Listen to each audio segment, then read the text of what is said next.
Okay, we're recording. Good to see All you, right. Jeff. Good to see you, Angus. In a hot minute. Yeah. A little bit of explanation, perhaps, for why we've taken so long to re-record, or to record, sorry, and then re-record. Angus mucked up with the audio. Yeah, we've had to. We had a wonderful conversation. Is it 1 or 2 weekends ago? But unfortunately, there was no audio to that, so that wasn't much cop. So, but we finally got around to chapter 7, the Gospels, and this is yet again another wonderful, a wonderful chapter with some, for me, really meaty topics going on here. And I think one of the things that I find so interesting in this chapter is Steiner fundamentally challenging this question of the historicity of the Gospels, because modern scholarship, Bible scholarship, is you've got the three synoptic Gospels, and then you've got John, which sort of like breaks all the boundaries type of thing.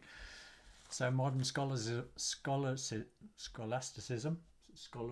scholarliness or whatever, um, is very intent on like findings like where there's matches, because in their worldview that's like strengthens connection, and the fact that these are historical facts that happened here.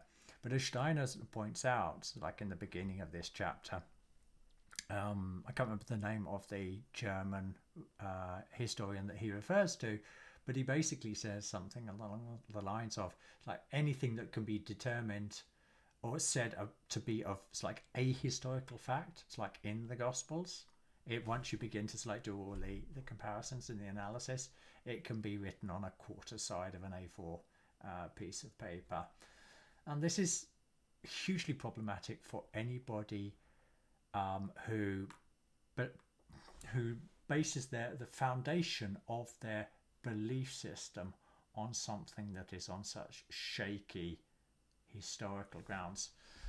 Um, but that is not of concern once we begin to look at it from a fundamentally different perspective, which is from the perspective of these Gospels are written out of different mystery traditions. And when we begin to understand that it's like many, not all, but many of the images are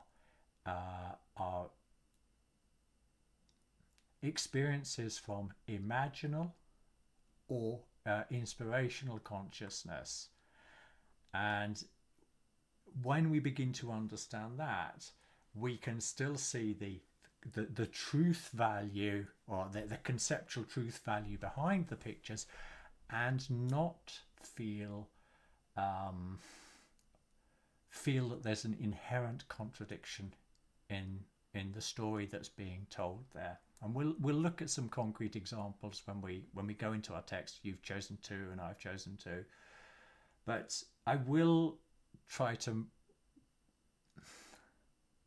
give an analogy that I think is helpful. It's also dangerous to make analogies because they might not be understood as I'm intending them. So I'm taking a little bit of a risk here. But um, when we look at our dream life, we can let's say you and I have sort of like been through the same emotional experience, whatever it is. It doesn't matter what it is, but let's say it's like identically. We've had like an identical, so like a soul experience together, whatever that might be. That doesn't mean that in the dream life that we have, that it's going to reveal itself in identical pictures. Absolutely not.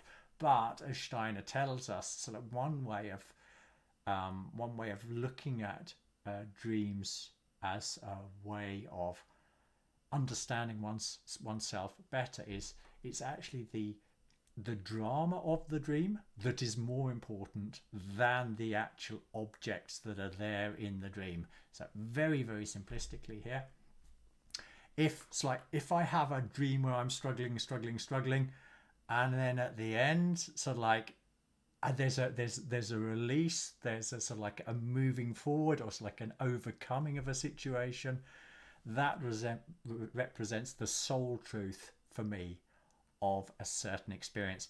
But whether that trouble that I'm experiencing initially is at work, on the rugby field, or in front of a computer, or wherever it is, that is it's like totally inconsequential to the message that it's trying to communicate about what the experience of the soul was going through that experience.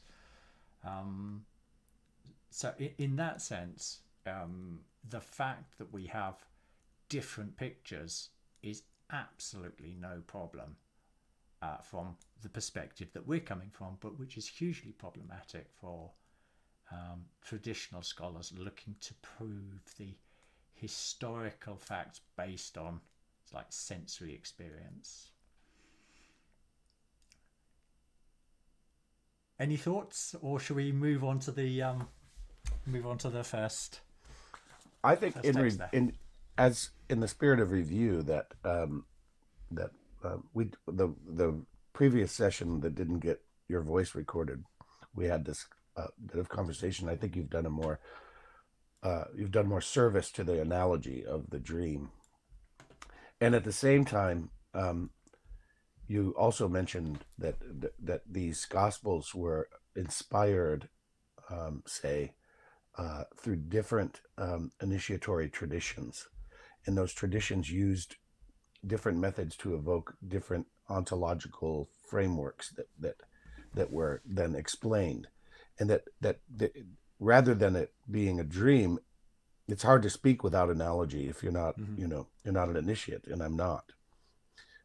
Except that I think in a certain sense where all modern day people are kind of initiates, that if they utilize thinking is a spiritual activity, right? Yes, in that sense, absolutely. Yes, and yes, and so there's a whole nother conversation there. But because of these other conditions, they're not dream conditions. They're actually heightened consciousness, whereas a dream condition is the soul doing soul hygiene. And we've talked about this, that the initiatory process was soul hygiene. It was the mythos that arose alongside of the initiatory process in the mystery schools was a sort of whole soul hygiene for the initiates, but also provided for people to have similar soul hygienic experiences, which is why the myths still live today in such profound and resounding ways, because they were so deeply phenomenologically relatable to the psychology of the individual, as the psychology of the individual relates to the living spheres of reality that we are negotiating and orienting ourselves in all of the time, not just in our physical bodies, but in the environmental world that we live in, that we're part of, the universe that we're part of, the cosmos that we're part of. And that if there's a dreaming analogy that I like to use, it is that there's a cosmic dreaming that we participate in to some extent, and it's a similar sort of world psychological corrective to some extent, and that the initiatory process is tapping into that with the different methods, right? So Steiner beautifully in the previous chapters brings us to this point at which that was true for elite individuals who are then providing something not only for themselves but for conventional everyday consciousness to get a hold of as a sort of drama, as a sort of theurgical drama for people to orient their life with. But the experience was left for just those individuals. And now when we enter this chapter, we're dealing with the way in which those traditions reach a confluence at the place of the initiatory processes that were part of the folk religion that is Judaism, and why the Judaic religion was the place for the philosophical and the purely spiritual religious initiatory process to come together to provide for the context that for that which would come next. And that's where we land now. Yeah, because that was one of the other reflections we had, wasn't it? So it had the importance of the Greek and the Judaic tradition meeting, and but also geographically we see it happening. If you look at many of, it's like the island of Samos. It's like there's like halfway part between modern day Israel and Greece. It's there you've got, it's like one of the foremost mystery schools, the one that produced Heraclitus, the one that produced who was the first philosopher to really like talk about the concept of the logos, this primal being that is responsible for all creation. That was born in this part of the world, and then 500 years later it's John who's building on that, and that becomes the foundation of the Gospel of John. And so his the beginning of the Gospel of John, in the beginning was the Word, when the Word was with God and the Word was God. Hugely important to recognize this interplay between what's going on in Judea and what's going on in Greece, and then so like they're meeting in this coastal band there, and of course this wasn't the only school. This is one of the most important schools at Ephesus, but you've got many other schools going on there. And one other thing that we talked about last time, which I do think is important to remind ourselves of here, is that these mystery schools, they weren't just like some little, it's like how can I say, they weren't of, it's like little cultural significance. These were hugely influential, it's like in the ancient world and all over. I know I had a list, and I'm going to read the list again of just some of the schools, so we get a flavour for, it's like this isn't, we're not talking about, it's like a rare phenomena in the ancient world. This is something that pervades the ancient world, which before I came in contact with Steiner I had no idea about. I had absolutely no idea about. So you can read about the Hibernian mysteries, the Eleusinian mysteries, the Ephesian mysteries, the Scythian mysteries, the Scandinavian mysteries, about the Druids, their own mystery schools. Pythagoras had his own school. Obviously Plato, we've talked about him before as being an initiate part of a school. You've got the Pythia at Delphi. You've got Pergamon, one of the absolute like centers of learning, again in this hugely important geographical position on the western part of Turkey. There you got the Samothracian mysteries, you've got the mysteries of Isis, and something that I didn't add last time, just again I want to really emphasize this point, that we're not talking about a fad or a passing phenomena, as in sort of like of no consequence. I'm just going to read a few of the names of writers who've written about these mysteries, okay, just so we get a little feel for the depth of what's going on there. You've got Iamblichus, Plutarch, Herodotus, Cicero, Apuleius, Pausanias, Sophocles, Aristophanes, Proclus, Plotinus, Origen, Julian the Apostate, Clement of Alexandria, Hippolytus of Rome, Tertullian, Marcus Aurelius, Euripides, Strabo, Homer, Virgil, Ovid, Hesiod, and the list goes on and on and on. And what do all of these authors have in common? They report on these mysteries, and they attribute great importance to them as the creator of cultural ideas. It's like in the ancient world.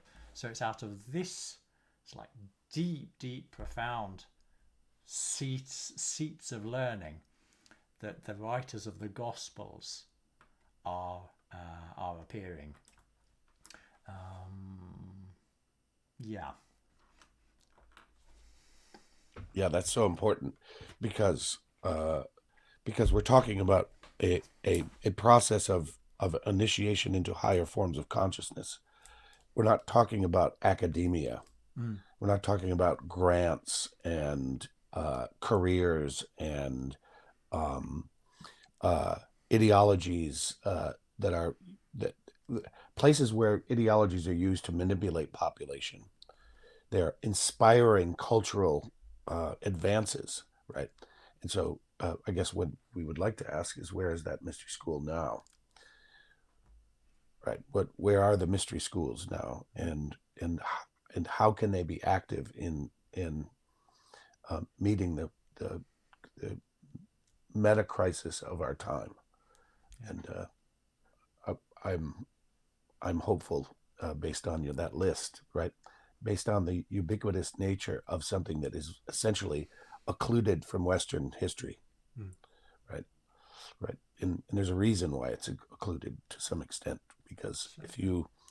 if you tap into the processes that are the life processes that are available through this initiatory process, then you become a problem um, for people who would rather see people placated by um, a opiate-like religion, or Mm. opiates themselves, as we've alluded to before. So this is why we're taking this up. This is serious business. Yeah. Okay, so now I've just realized I haven't shared the screen with you to read the uh, PowerPoint. So let's have a, there we go. So this is our first, let me get my bearings here. So this is the first one which I chose. Do you want to read it? I think it, and we'll see if there are any further comments we want to make on it before we move on. If one agrees that the Gospels have a mystical origin, one finds that apparent contradictions can be explained without difficulty, and one also discovers harmony between the fourth Gospel and the other three. None of these writings are meant to be mere historical tradition in the ordinary sense of the word. They do not profess to give a historical biography. What they intended to give was already foreshadowed in the traditions of the mysteries as the typical life of the Son of God. This is so rich as a follow on from what we looked at, the comparison that Steiner made between Buddha's life and Christ's life in the previous episode, and emphasizing how it's not by chance. It's what we would expect for somebody moving up the initiatory ladder to have a similar biography.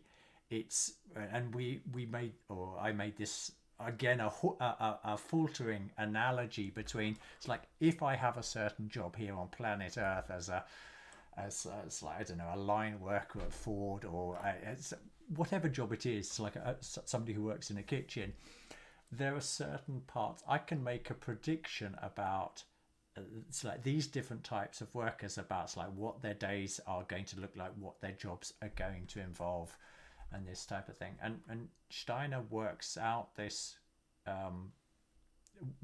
We worked through this in the previous chapter, that up until the transfiguration, we should expect to see similarities between the biography of Christ and the biography of Buddha. But when we come to the transfiguration, or after the transfiguration with the resurrection, we've got evidence of something. It's like going beyond. It's like to the next step.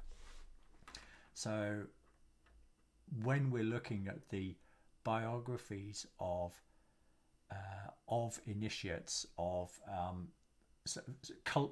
culture bearers, in the most significant sense that we can imagine it, we should expect to find similarities. It's in a sense that is the proof that these are spiritual masters, beings that are far more spiritually developed than we are, and they have to go through certain processes as a part of that,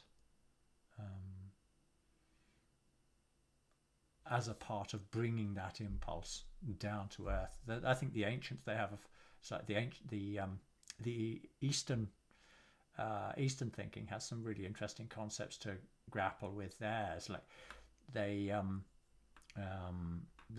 talk in terms of bodhisattvas. It's like highly initiated beings who's like come back on a regular basis to like help humanity move forward in its own spiritual development, and that these higher beings, and that's what they are, in the sense that we are higher than my dog lying on the mat over the floor over there. These higher beings, that they come down here to help humanity move forward, and we can identify them through their biographies. But the images that we use to describe that, they might vary when we're looking at specific details, and we'll look at one in a second as to what that is there. I love the as careful as this work is by Steiner, not bringing in all the sort of anthroposophical, that which he's gained by this point in his biography as an initiate, not bringing all that in, but really working with the material as it exists, and evolving the understanding from within out. This idea that he's unequivocal about the term son of God, that Buddha was a son of God, that Pythagoras was a son of God, that these people reached that status, and that's a lawful status. So Yeah. just as we are born in everyday waking consciousness in the 19th, 20th, and 21st centuries into bodies that have a consciousness soul, there's lawful biographical bindings that go with that connect us psychologically and spiritually to a certain sort of truth about what it is to be a human being that is consistent throughout humanity, that has continuity with the nature of existence and the nature of what it is to be a human in relationship to that existence. So of course that is going to be lawful, because these people were born into physical, soul, and spiritual bodies that were already configured with higher forms of consciousness as that which was a seed in their biography that was going to unfold just as surely as an oak tree is going to be an oak tree and not a willow, so to speak. And so there's that. That's that part. There's that part of it. And then there's because he uses the term son of God, it begs the question then why Christianity comes along, or the evolution of this process comes along that we call Christianity, and we're now speaking of the Son of Man, because why? And I don't want to rush ahead into the resurrection, but this process that is now by virtue of this event, whereby the Christ is a son of God, and then instead of dying, right, instead of going off into to contribute in the spiritual worlds with the fruit of that life, enters more deeply into the physical world and dies into it, right, as a spiritual being that is a son of God, thus making available the possibility of the initiatory process as a son of man experience. And this is somewhat foreshadowing, but it also pulls us out. That imagery can pull us through a little bit from where we've been brought in relationship to the traditional mysteries and the Judaic religion, and what was all soil for this next evolutionary leap for the cosmos, but also for human beings. Thank you. Let's move on to the next slide. I've chosen a long. We've both chosen fairly long texts today, but yeah. All right. You see it, okay? Yeah. In Mark 11. In Mark, Marky Mark. In Mark 11:14, we read, "And Jesus entered into Jerusalem and into the temple.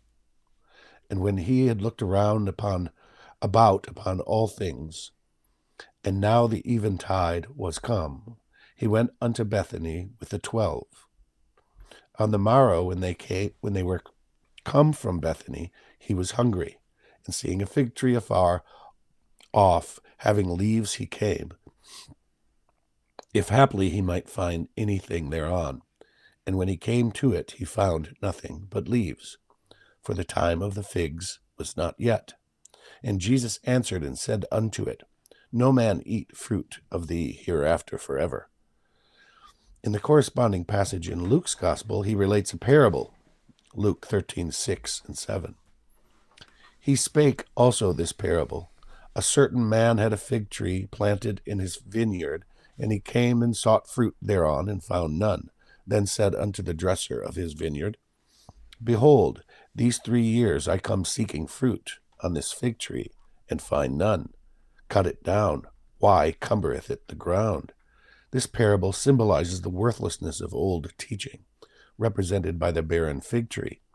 What is meant metaphorically, Mark relates as an apparently historical fact.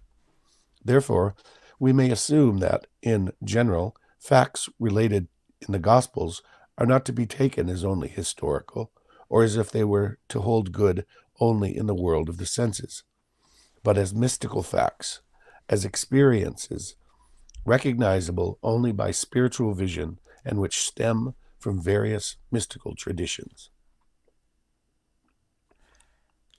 Thank you. This is so rich for me, this particular part. It's somebody who tries to think about this, and so imagine in their mind a guy walks up to a tree and says, "You are never going to have any fruit anymore." And this is conveyed as a historical fact and as something that's deeply, deeply meaningful. And the fact that it happens twice in there, this shows how there's... If somebody told you this was a dream, you'd go, "Yep, no problem." I can imagine this going on. But a so-called it's like such an advanced human being, Christ coming along and talking to a tree, and it's like saying, I'm hamming it up a bit here, but it's like I'm not happy with your work, so I'm going to forbid you from ever having fruit again. I mean, we can, if we really try to see this as something that's happened on the physical plane, it immediately becomes absurd. The idea that a being could curse a tree and say, "You're never going to have any fruit." And wherever we've got this this inherent feeling that this is, and I want to emphasize the word "the feeling," because initially it had sort of feeling, there's something a bit absurd about this, that can already serve as an awake up to perhaps we're using mystical language here, and I'm going to develop that point in a second. We're using mystical language here to describe a spiritual fact. So what do I mean by spiritual language? In all of the lecture series that Steiner's done about the Gospels, one one topic that he develops quite thoroughly is like the technical words that are used uh, in scripture to communicate spiritual facts. So when we talk about being on the water, it's we are this is also referring to a spiritual fact. It's like we are talking about we are in the it's like we are in the etheric realm. When we're talking about it's like being on a mountain, it's not just being on a physical mountain. It could be, but if we are on a mountain and a message is given, then that means it's like it's coming from on high. And these ones aren't so ridiculous. But when we hear about Christ walking on water, physically, unless we believe in miracles, a complicated theme that we'll just like park to one side here. But if it seems intuitively ridiculous that somebody could actually walk on water, then perhaps one way that we've got to think about this is in terms of we've got some type of technical mystery language going on. It's like a dominion over the water, no longer somebody that no longer has to obey the laws that are normally hold for human beings. That doesn't mean it's happening on the physical plane, okay? Or and so relating this to the fig tree, the fig tree is another technical term that's used extensively, and not just in biblical literature but also in the East.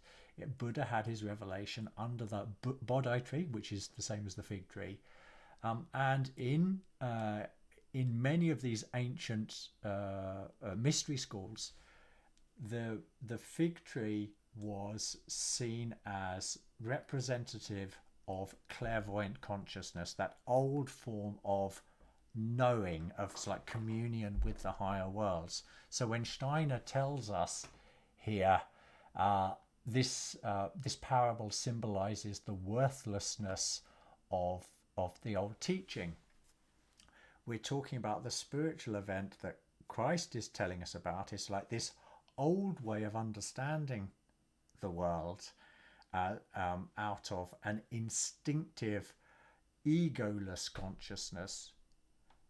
Its time has passed. But rather than using the technicals like modern day language that I've just used to describe that, in the ancient mysteries, this was communicated through images like that tree shall no longer bear fruit, because that was actually for older forms of consciousness capable of being understood. It's like the way we talk in a modern term. I remember Steiner describing it once. He said if we try to talk in our modern analytical way about the world, he said an ancient person would have experienced as somebody's like sticking pins in their brain. It's for us, it is so natural to talk like that. So, but it's difficult for us to relate back to how these pictures talk to far more detailed language for this ancient consciousness, which we can still intuit nowadays.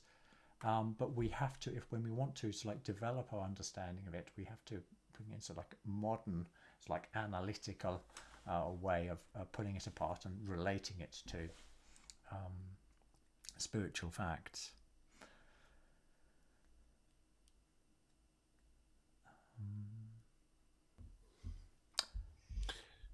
Yeah, I don't have much to add there except that this also is a text that we're reading that's written by an initiate who's taking us through a process, and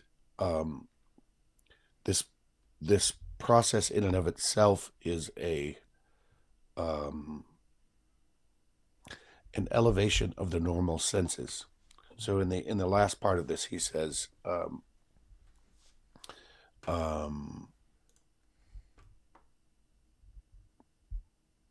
Well, he refers to the senses, that Mm-hmm. what is being revealed can't be understood if we're fixed on the mere sensory experience of it, right? So it doesn't mean that um, the vegetal world isn't real, or that it's merely there for metaphors, right? Mhm. But it means that there's more to the to the living nature of things than meets the apparent five senses. And I think that this is more of an inkling than it was the previous conversation, because it really popped for me in the previous conversation. But I think the 12 is really important here, that he comes out of the temple with the 12. And I'm reminded of the 12 senses and the Mhm. transformation of of uh, of the life processes in relationship to an awakening of the 12 senses, so that that we're having transformed sense of of hearing, and a transformed sense of tone, um, and that this is what that Steiner himself is referring to going on here. Now we're in a place where language is going to be speaking about normal human experience on an Mm. elevated plane, Yeah. something like. Thanks for adding that, because I could that allowed me to gather my thoughts and think about another example um, of the use of technical language. When we've got the story of the feeding of the 4 and the 5,000, and the controversy around that, it's like, how can both be true? And so, like, this story, and all the bits being left over being it's like put into 12 baskets. And it's like, when in this old ancient technical language, in the same way that we have technical language for physics, chemistry, and biology, the technical language of these schools was 1,000 represented an age. So the 4,000 was of the fourth epoch. It's like in Steiner's, and the 5,000 was of the fifth epoch. And what the 7 is related to, the 7 day signs, and then the 7 plus 5 gives us 12, which is the complete zodiac. So these numbers that are put in there um, are these are real technical language. And yeah, it takes a lot of time to begin to like understand like the depth of the fact that it's easy to be deceived into thinking I'm reading something and understanding it, without understanding there's a completely different level of understanding that was behind creating these images.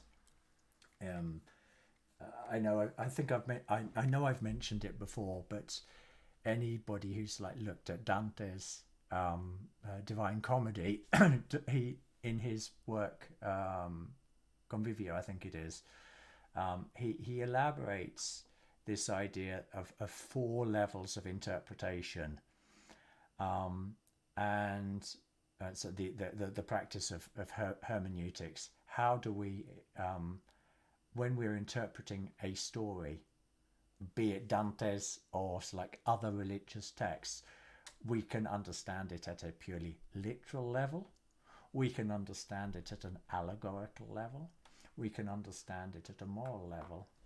And then finally, we can understand it at what the term that he uses is anagogical. And what is that?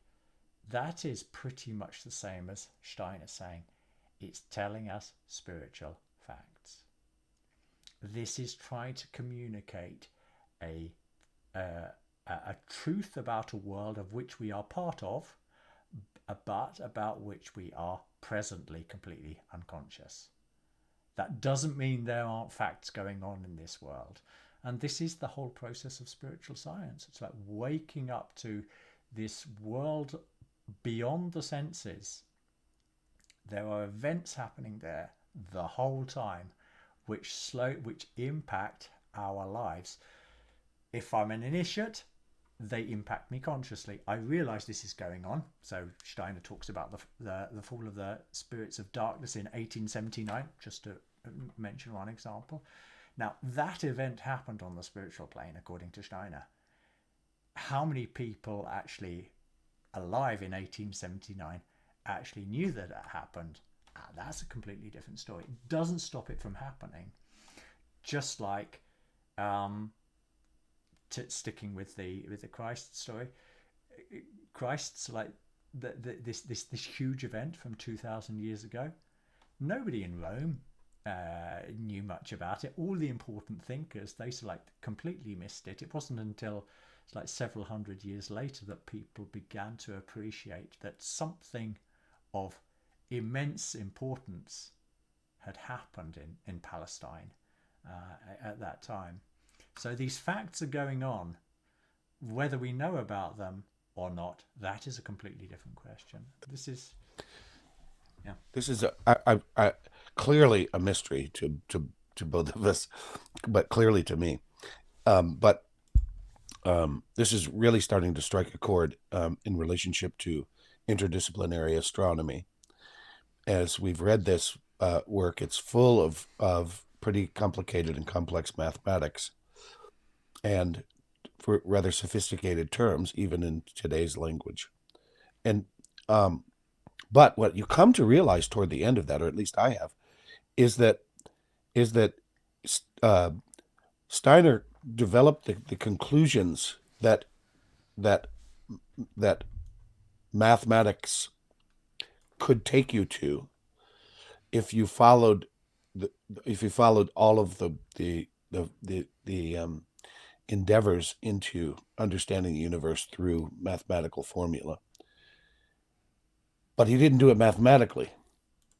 He just displays the mathematics as a way in which the spiritual realities are instantiating. Mm-hmm. So much is explainable as relates to what's defying the laws of nature when you start with that which is causative as relates to, right? It's a tall order. Look, I'm not saying that I can do it. Yeah. But I am saying I'm witnessing a person that did and does do it. And you can see then how more elegant the laws of nature actually are than the sort of bulky, cartoonish version we have, even in the most sophisticated mathematical formulas about how the cosmos works, or embryology for that matter, and how what he's coming to in the end of this work is similar to what he's going to come to in the end of this one. Again, from this one, it's from the inside out. Mm-hmm. Right? It's from the actual historical context and the evolution of consciousness, and it's in a certain sense, the conventional language that he uses in interdisciplinary astronomy it evolves into an experience that well, I just said it, that the elegance of the result is more accurately arrived at through a qualitative approach. But if you take a qualitative approach and bring alongside the quantitative approach, you see that the quantitative approach is just one instantiation of a reality that is accessible by anybody, right? But it takes but not just anybody, right? Yeah, we need our hands held. He is undoubtedly he's an amazing teacher for those people that are looking to move beyond belief to a direct experience. I've been blown over by the work that he does with the Cassini curves there.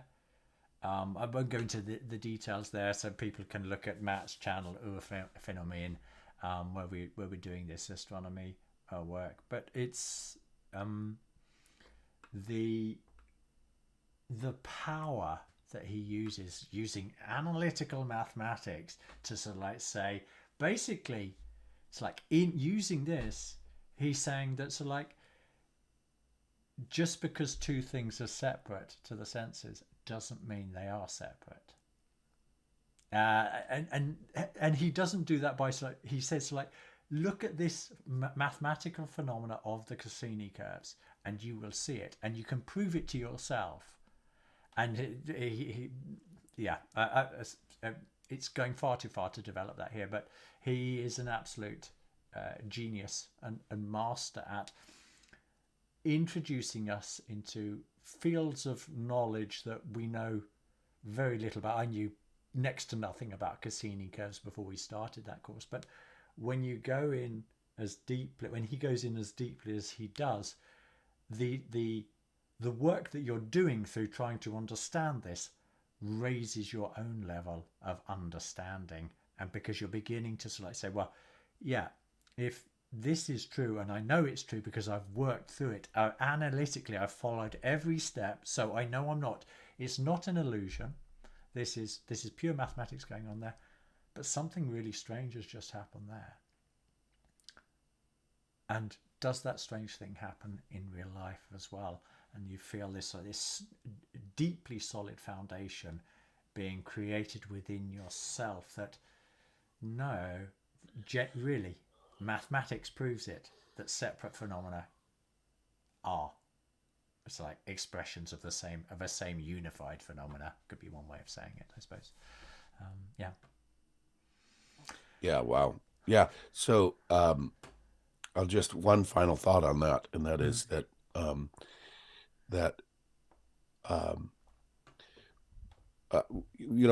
I feel so close to so many people as relates to worldviews as they are arising to meet the absurdity of our meaning crisis and the meta crisis as we know it, and the results of modernity and its exhaustive and exploitive relationship with reality on every possible level of the life spheres.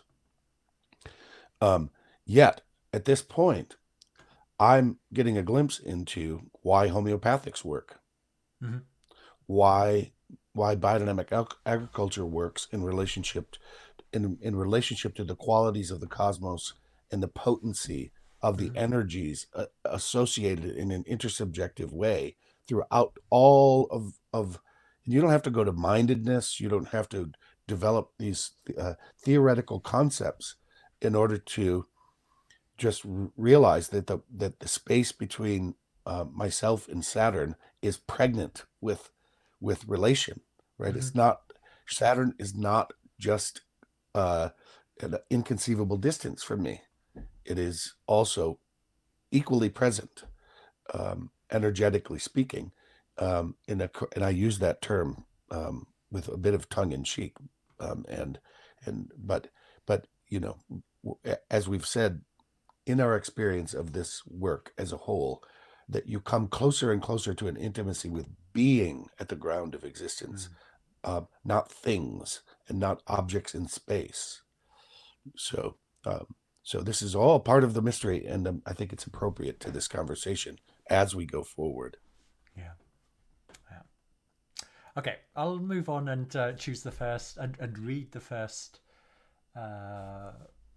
excerpt that you chose there. I can actually move that there, can't I? Let's see if it goes like that.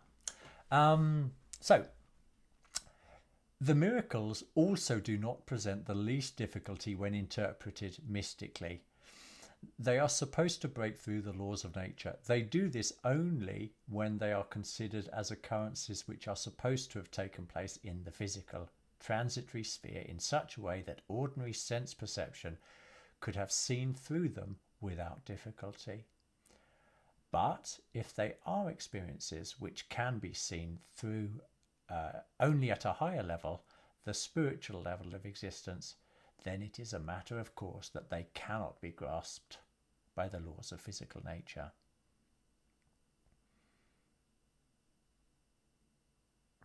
That's kind of what I was talking about. Right, that doesn't mean they didn't happen, the miracles. It's just that they're our laws of physical nature are crude and cartoonish and quantitative merely, and so we don't understand how the physical nature that we ascribe laws to actually works, because we've locked ourselves out epistemologically. We've locked ourselves out from that because we've proposed modernity has proposed an ontology, and then caused a retrofitted an epistemology on the ontology in order to support the notion of what's real, right? So this is the lie we tell ourselves, and then we wonder why our best intentions can't be fulfilled, because we're trying to work out of a mechanical recursive tape loop, and we just repeat the same mistakes. So that's what I think of when I see this, because the so-called miracles lead up to what we will call the resurrection, and though we're not there yet, um, it's only through a certain point of view that the resurrection is seen as absurd as homeopathics, and right. Or how about my homeopathic friends who I know that homeopathics work, that they're actually working with something that is real, but who would say that the resurrection was or the turning water to wine, or walking on water, or really, what is water, right? You brought out Russ like a couple of interesting points for me there when you were talking about homeopathy. It is very interesting, because the reason it can't be accepted is because it doesn't jive. It doesn't agree with like the modern world conception. But if you look at people who actually practice it, then it does work. And Formscapes, we talked about this last time on the video that never came out. So Formscapes did this wonderful video on what qualifies actually as science. And he went into some depth, but the gist of it in relation to homeopathy here is because they don't have a model that allows it to be true, any research that shows it to be true has to be dismissed and belittled. And this is the tragedy. That who is it that is telling us that it isn't homeopathy is just like a figment of our imagination? It's paid interests. It's people who have like a monopoly, like in the pharmaceutical world, because it's bad for business. Perhaps it does really work. I do believe it does, but there's not even an honest debate about it in academia, or very little, certainly, that reaches out into mainstream.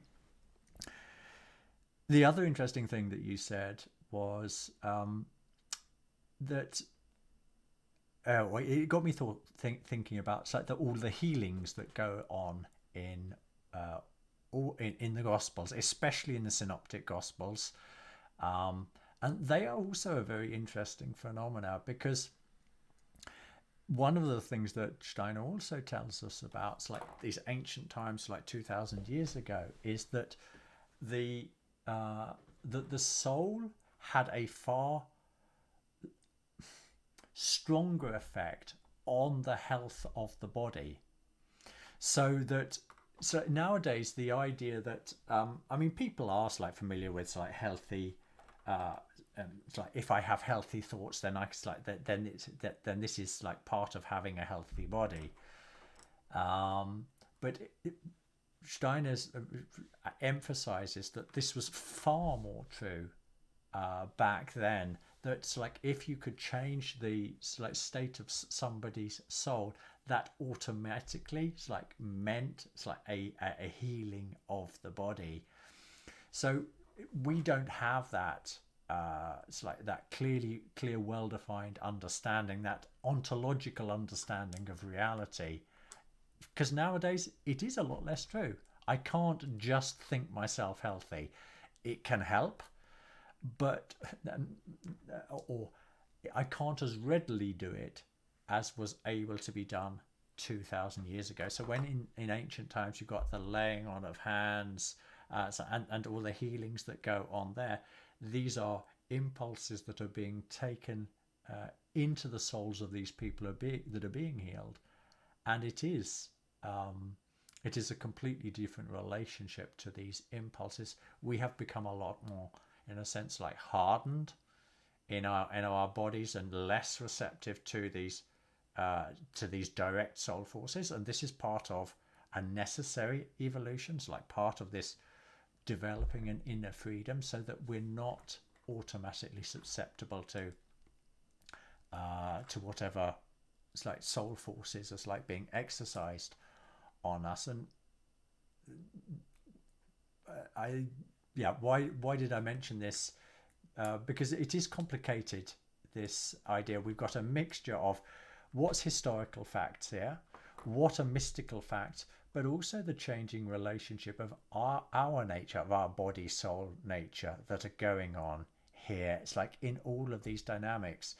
So this means that it's like each and every story within the Bible has to be looked upon with its own merits. We can't just say every story is just a mystical fact. We can't just say everything is just a physical fact, and we can't say everything is so like just because of a changing ontology.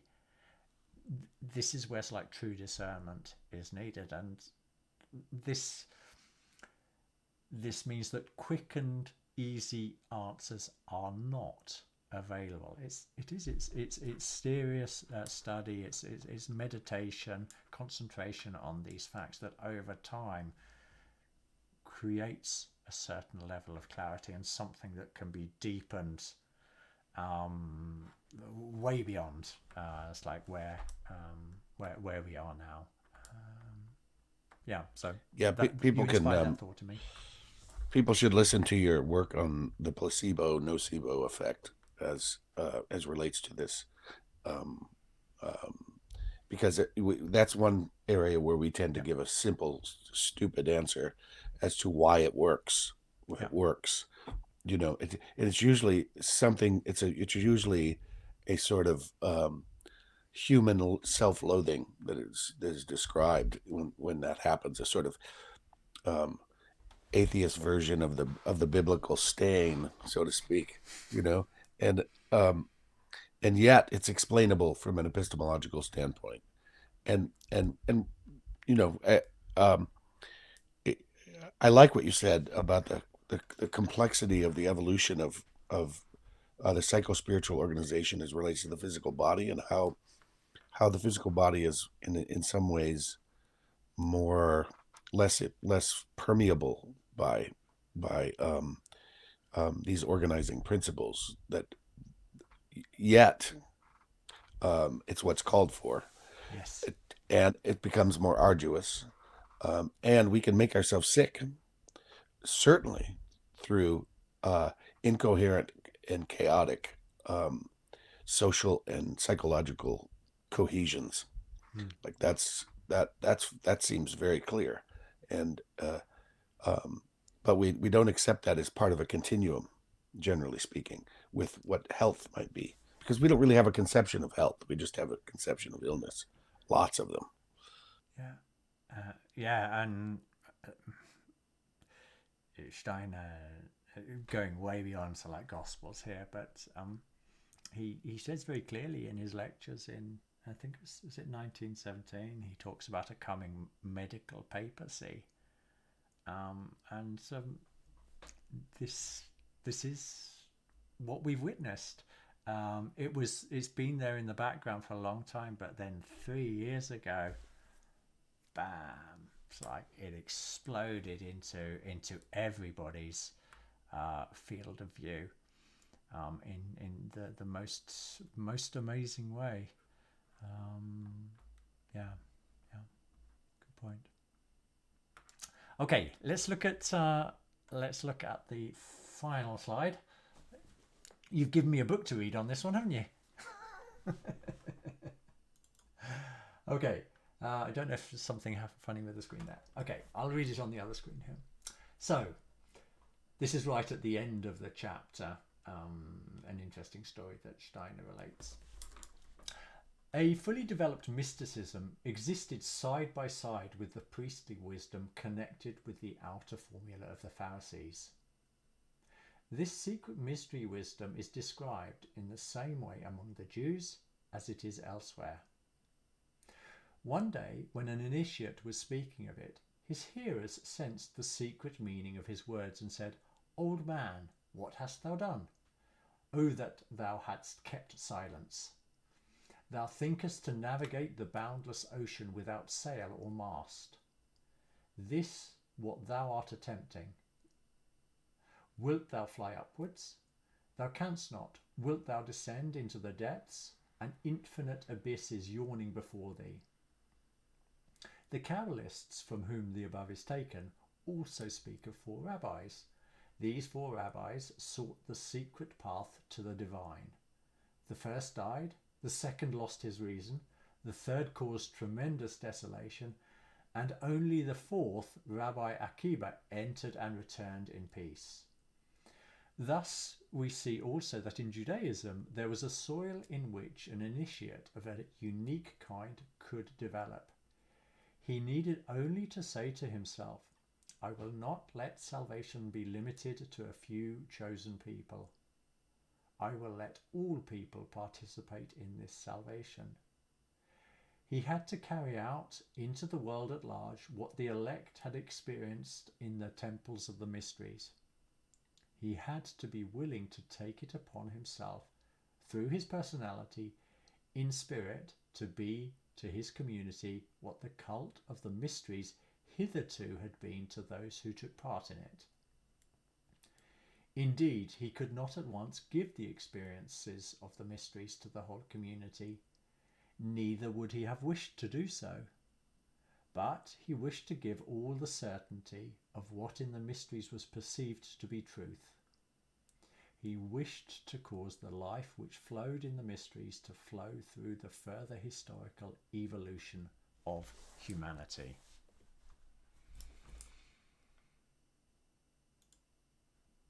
Yeah, that's a powerful foreshadowing of what Steiner's whole conception of Christology is, as relates to collective intelligence and the perception as part of the as part of that collective intelligence or that collective consciousness, and because of the widely available the advent of something that could be widely available to anybody, as opposed to just a few initiates, and we see with these rabbis this story. And if I wish I did some research, but it's been a few weeks now. But this idea that each one had a different motive when they came in. They were very enlightened, spiritual people, maybe even initiates on some level. They're certainly steeped in the mysteries and should have been prepared. But the warning above could have come from Nietzsche, for God's sakes. Yeah. You know, that this is the reality is that potential desolation of the soul and the yawning abyss will wreck you and even kill you. And the idea that the first one died, the second one went insane because their motivations were limited by the first one was motivated by his own initiatory process, something like that. The second one was really thought that you didn't have to have a conciliant understanding of reality as relates to the exoteric religious aspects and rituals and the actual language and the semiotics associated with the wisdom that was available, and nature itself probably adhered to that, but became a sort of untethered to the multidimensional reality, and so lost his mind. And the third caused desolation. Like, this speaks to what a wrong-headed worldview can do when let loose on the world, and the desolation of the souls that then happen, which is a denial of the self that had to be inhabited as a free deed in order to face the mystery, right? And then the last one, realize that all of those things were vital, and that this was an experience for the people, not just for himself. Yeah. That it was a shareable, not even just shareable, but the spiritual reality itself is available to one. It's available to all. That sort of thing. That's the first part of that. I found just so powerful. It's really nice that you bring in those details there, the little bit of background that these rabbis, they've all got different reasons for their searching, for their deepening.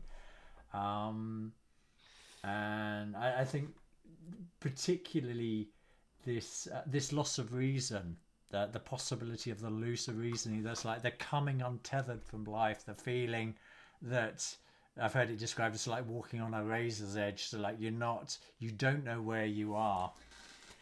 Um, what is it that's causing that? And I want to relate this to the philosophy of freedom, because again I read this yet again this morning in a different context.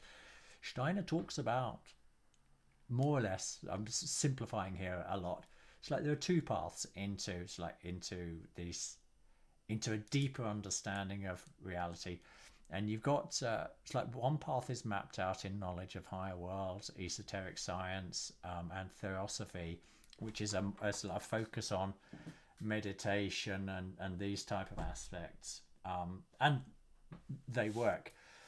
But Steiner emphasizes time and time and time again, more than several hundred times. If you look at like all the utterances, it's like in his 6,000 or so lectures, how the philosophy of freedom is the safer path, in the sense that once you get a real grounding on what this activity of thinking is, that by which you know anything that you know, that this is I think it was in his lecture series about John, right at the end of the lecture series, he emphasizes that's like, if you as an individual are able to, it's like recapitulate like the flow of thought moving through the whole of the philosophy of freedom, you have performed like a catharsis of your own being, because to be able to digest this, it means waking up to this activity that lives in you, and this loss of reason is a real danger, if we don't take, it's like this, if we let our thinking becomes like too detached from whatever the truths are about life. It's like having a firm anchoring, but not clinging, it's like in a life and death fashion in the way that a materialist has to do, but it's like having this different relationship to how all of life, it's like that the sensory experiences are real, but at the same time they're the revelation of something far deeper going on, and spiritual beings are at the root of this. Even though he never talks about spiritual beings in the philosophy of freedom, once we live deeply into what this activity of thinking is that lives and works in us every waking moment of our life, once we become, as the Greek said, it's like know yourself. Once we know this activity that is always working with us at a more profound level, then we are taking the safer path. Yeah. So this is the reason in this chapter 2 that we haven't really touched upon this, is why the notion of faith is emphasized, and why here he gives voice to the Christ's mission as, in part, that which he wished to cause the life which flowed in the mysteries to flow through further historical evolution of humanity, right? So under the ground of existence, uh, these mysteries become something that are close to you at heart, Hmm. that you don't necessarily, that they remain a mystery, but ironically, there's a certainty associated with the the reality that there's something essentially human about them that you keep falling back into deeper and deeper as your intimacies with that mystery increase. Your surety, not certainty, Yeah. but your surety is available, and that this is the first moment in in recorded history where a movement was set in place that actually sits at the ground of uh, of the living experience of what it is to be a human being, right? And we need these mediating factors. Otherwise, we get blown apart like the rabbis. Hmm. Like Or otherwise Nietzsche. we Yeah. or Nietzsche, right? Yes, or some of the initiates who reported how terrifying it was to approach the threshold of the mystery school and the mystery um, rites Mm. and the mystery experience and the initiatory process. And I know way too many people, countless too many people, who have who have lost it because of hallucinatory drug experiences that unveiled something to them that they weren't ready, that they didn't have the well, I'll use the term faith in the sense that I'm using it now, which is really an epistemological backdrop Yeah. for an understanding that understanding is goes all the way through the human experience, even if you don't know you understand something, that you don't know that you can contextualize it. It's there to fall into, and um, it explains to me why those people. I know some people who are way into breathing and yogic exercises who've lost their gourds Hmm. for similar reasons, that they've tapped into something that they didn't bring themselves to bear in relationship to. The whole postmodern world is, I argue, is the whole postmodern ideological capture is a version of this in slow motion. It's a Yeah. slow motion train wreck of um, of realizing that the world ain't what we think it is, right? Yeah. Something like that. It is reminding me of when we were talking when we did the meta modern series. This a term that I hadn't heard before. This term of spiritual bypassing. That this is also for me. It's like part of this problem. There's a desire to like. There's a recognition that life is far richer than is being presented to us. So we look at these mindfulness approaches, which are all genuine paths. They are paths, they are real paths, and they have real effects on the soul. But many people who are like walking down these paths are not aware of like the profound changes that are going to happen to them. And just like I wasn't, I mean, I'm not. I had no idea 30 years ago when I started off down this path. It's like where I was going to be, but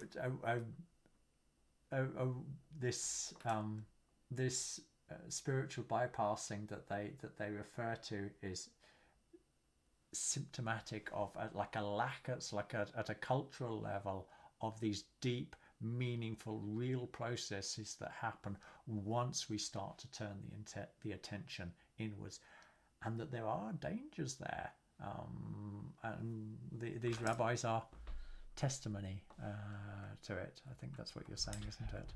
Yeah, and I'm going to try something here that I think Matt Siegel won't like, because it I take to heart what Janelle Schickler describes in Hegel as a sort of psychosis that happens, that he kind of goes slow motion insane. Mm-hmm. Now I don't know if there's historical evidence for such a thing, except that I know people who are walking around that I used to think were sane, but just that they've absolutely lost their minds Yeah. in a sort of quiet way, because they've lost their relationship with reality, um, in this sense that I'm about to describe, that Hegel is representative of. So Hegel uh, developed this idea of spirit and matter, and in every other polarity, he brings a powerful dialectical approach that reveals higher syntheses Mm-hmm. from those polarities. It's astounding, and what he does is gorgeous. It's beautiful. But when it comes to the idea of sensibility having a cognitive aspect to it, having a real um, a determined reality of the soul, say the astral body, the whatever you want to call it, but that thing that is an entity that's separate from both spirit and matter, yet is that which links them.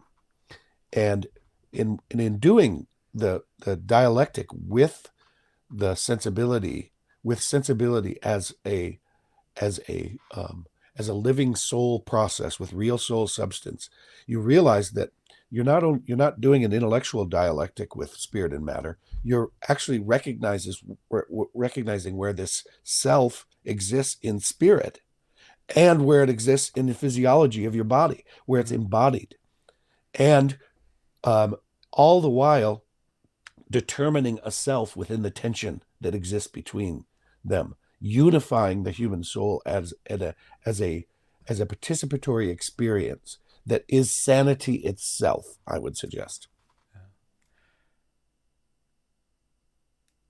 I, I th- One of the ironies, as I was listening to you, I was thinking, I was one people listening to us that are less familiar with our thinking, how easy it would be for them to turn around and say, "But come on, guys, you're the mad ones here."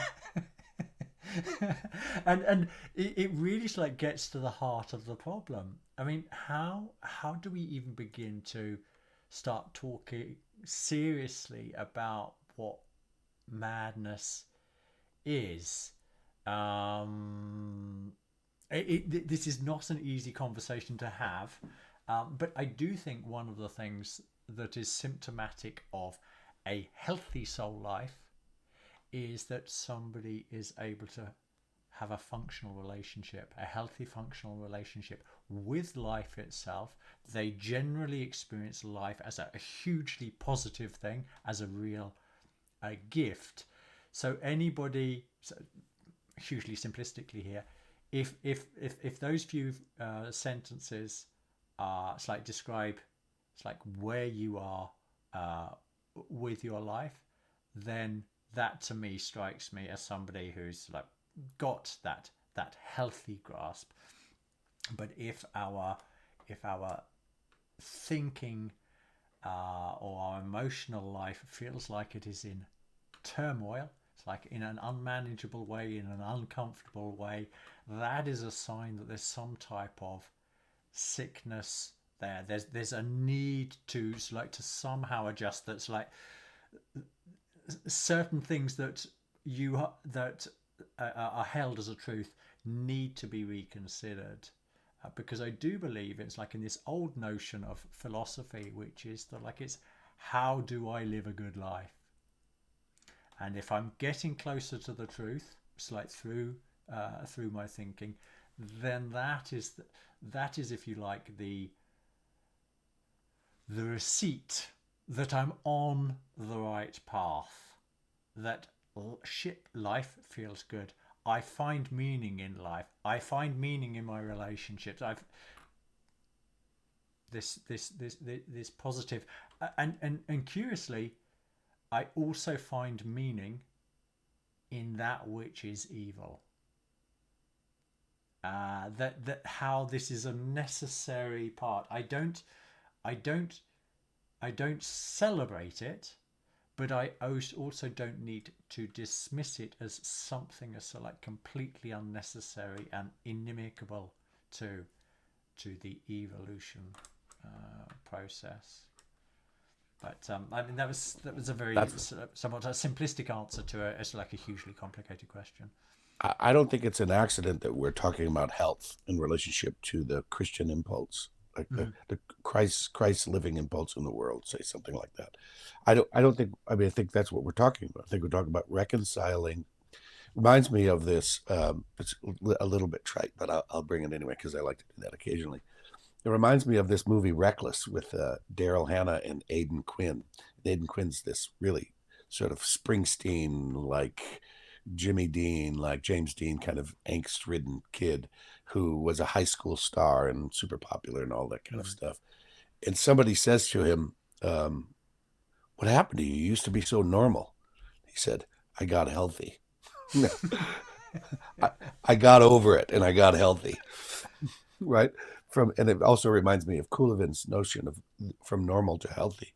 Like this is a path of of healing because it's a path of a recohering of that which has um, been pulled apart by modernity, and that's necessary. I get it from a context that we wouldn't have freedom if we didn't have these um, if we didn't have these advances in societal Mm. and um, cultural sophistication in relationship to reality. And there's a price to pay, and the price is free. The price is to bridge the divide between our duality, our subject object duality, because this lack of health goes back to that. Mm. Yeah.